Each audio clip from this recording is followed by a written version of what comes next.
تشافي. هيله ممتازه لدانيال باسيت وغلط طبعا ميسي.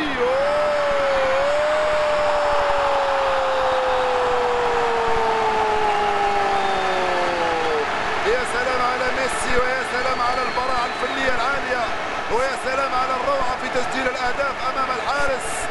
ميسي يخرج من وضعيه التسلل يستقبل الكره ويرفعها فوق الحارس معلنا الانتصار الرسمي لفريق برشلونه 4-1 في ملعب المادريغال امام فياريال بهدف من اروع ما يكون من ليونيل ميسي.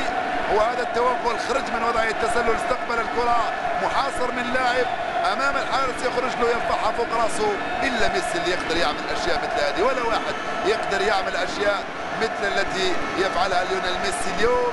لم يفعلها امام الانتر فعلها امام فياريال من اجل ضمان لقب لا ليغا لهذا الموسم الثاني على التوالي بالنسبه لفريق برشلونه بامتياز وبجداره وبروعه وباناقه. ايضا ليونيل ميسي ليسمح للبارسا بانهاء هذه المباراه برباعيه امام فياريال.